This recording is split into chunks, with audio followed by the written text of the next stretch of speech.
Hi viewers, வணக்கம். இன்றைக்கி நம்ம சர்வீஸ் லெவல் அக்ரிமெண்ட்டை பற்றி பார்ப்போம். அதாவது இந்த சர்வீஸ் லெவல் அக்ரிமெண்ட் வந்து யார் யாருக்கு இடையில் நடக்குது, அதாவது கஸ்டமர் சர்வீஸ் ப்ரொவைடர், சேவை கொடுப்பவருக்கும் கஸ்டமருக்கும் இடையில் நடக்கக்கூடிய இந்த சர்வீஸ் லெவல் அக்ரிமெண்ட்டை பற்றி நம்ம இங்கே பார்ப்போம். அதாவது இப்போ இருக்கிற சமீப காலங்களில் இந்த ஐடி செக்ஷன் வந்து ரொம்ப ஃபேமஸ் ஆகிட்டு வந்திருக்கு. இந்த ஐடி செக்ஷன்லேருந்து நம்ம இன்டர்நெட் சர்வீஸ் ரொம்ப இதெல்லாம் கொடுத்துட்ருக்காங்க. அதனால் இந்த ஐடி ப்ரொவைட் பண்ணுற அந்த ஐடி சர்வீஸ் ப்ரொவைட் பண்ணுறாங்க, இன்டர்நெட் கனெக்ஷன் ஐடி சர்வீஸ் கொடுக்குறாங்க பார்த்தீங்களா, இவங்க தான் சர்வீஸ் ப்ரொவைடர். இங்கே தான் இவங்க ஓனர். இவங்களுக்கும் கஸ்டமர், இப்போ எனக்கு தேவை, நான் அந்த சர்வீஸ் ப்ரொவைடர்கிட்ட ஒரு அக்ரிமெண்ட் எக்ஸிக்யூட் பண்ணி நான் வந்து இன்டர்நெட் கனெக்ஷன் வாங்குகிறேன். ஸோ இந்த கஸ்டமருக்கும் சர்வீஸ் ப்ரொவைட் பண்ணுறவங்களுக்கும் இடையில நடத்தக்கூடிய அக்ரிமெண்ட் தான் இது. ஒரு யார்ட் ஸ்டிக்குன்னு சொல்லுவாங்க. இந்த அக்ரிமெண்ட்டை வயலேட் பண்ணும்போது டக்குன்னு மண்டையில் ஒரு அடி அடிக்கிறதுக்கு யூஸ் பண்ணுற ஒரு வேலிட் டாக்குமெண்ட் தான் இந்த சர்வீஸ் லெவல் அக்ரிமெண்ட்னு சொல்லுவாங்க.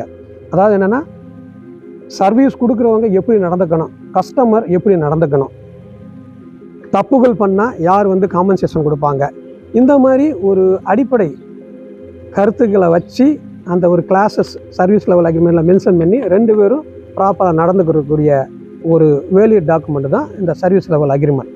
வாங்க இதை பற்றி நம்ம சும்மா அடிப்படை கருத்துக்கள் மட்டும் நம்ம சும்மா கொஞ்சம் பார்ப்போம்.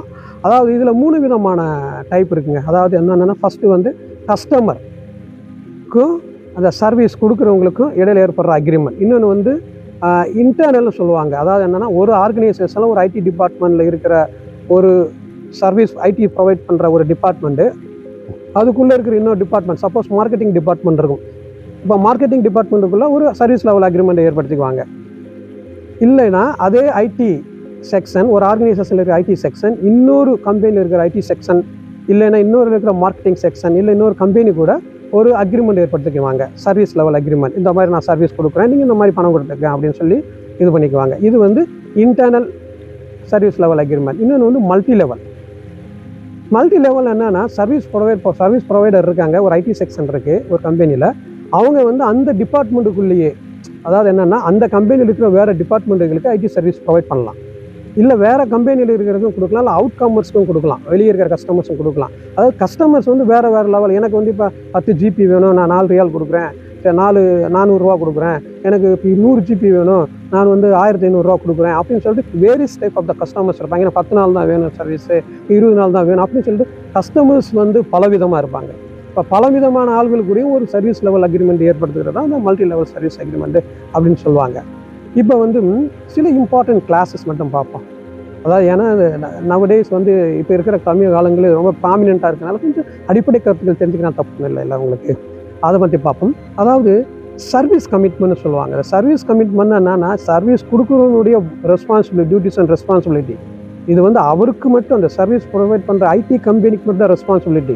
இது வந்து நமக்கு வந்து எந்த வித கஸ்டமர்ஸாக நானோ நீங்களோ வந்து எந்த விதமான ரெஸ்பான்சிபிலிட்டி கொடுக்காது. நீ சர்வீஸ் ப்ரொவைட் பண்ணது கரெக்டாக பர்ஃபெக்டாக எப்படி கொடுக்கணும் அப்படின்னு அவங்களுக்கு வகுத்தது தான் அந்த சர்வீஸ் கமிட்மெண்ட். அதாவது இந்த மாதிரி சர்வீஸ் ப்ரொவைட் பண்ணுறவங்க வந்து அவங்களுக்குள்ளேயே ஒரு பொதுவான ஒரு அக்ரிமெண்ட்டை உருவாக்கிக்குவாங்க.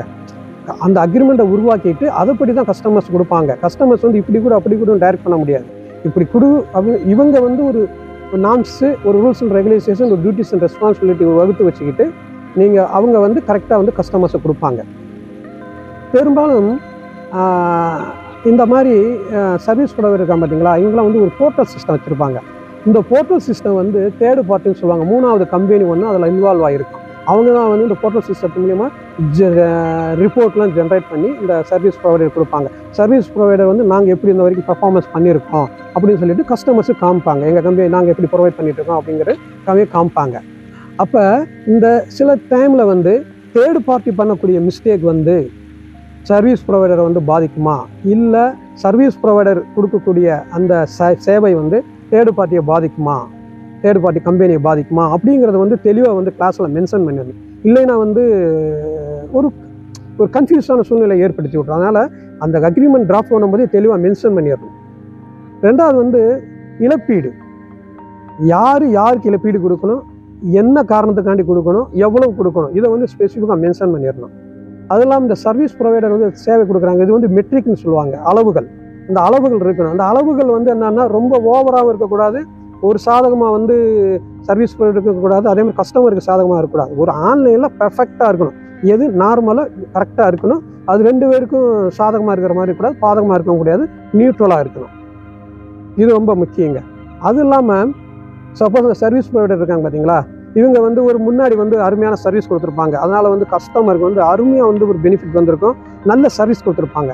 அப்போ வந்து அவங்களுக்கு ஒரு கிரெடிட் வந்திருக்கும், ஒரு பெனிஃபிட் வந்திருக்கும். அப்போ இந்த சர்வீஸ் கிரெடிட்டை வந்து சப்போஸ் ஒரு தப்பு பண்ணிட்டான் சர்வீஸ் ப்ரொவைடர் வந்து கொடுக்குற ஒரு சேவையில் ஒரு குறைபாடு ஏற்படுத்தி ஒரு காம்பன்சேஷன் கொடுக்க வேண்டிய சூழ்நிலைகள் ஆகிப்போச்சு கஸ்டமருக்கு.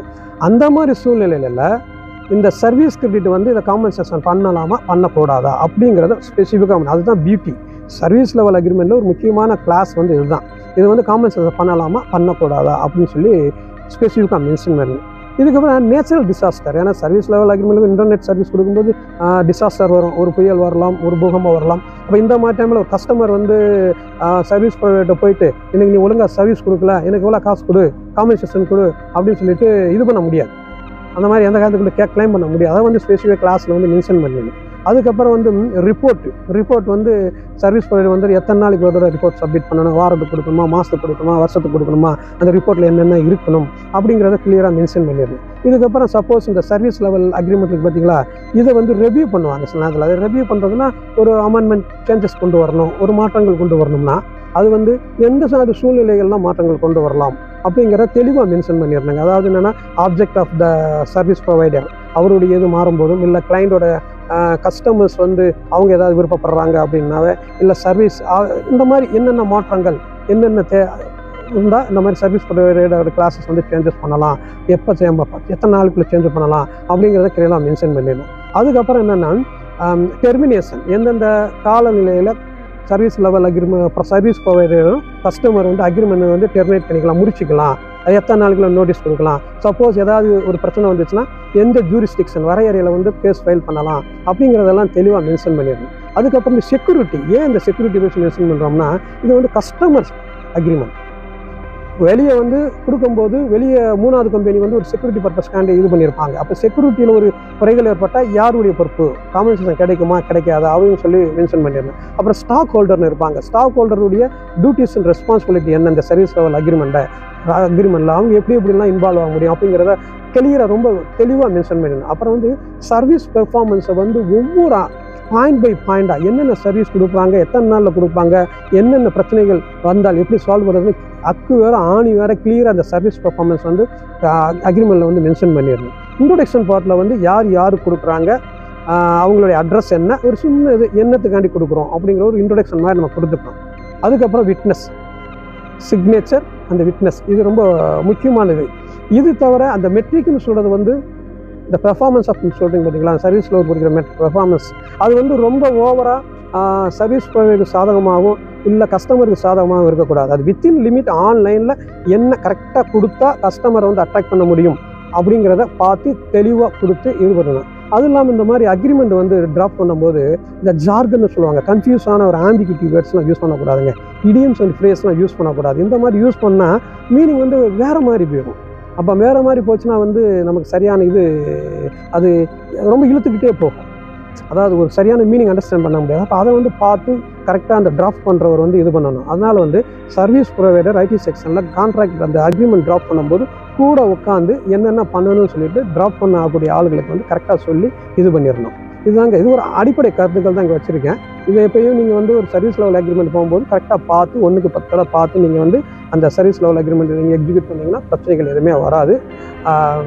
உங்களுக்கு இந்த இது பிடிச்சிருந்தா உங்கள் நண்பர்களுக்கு ஷேர் பண்ணுங்கள். நன்றி, வணக்கம்.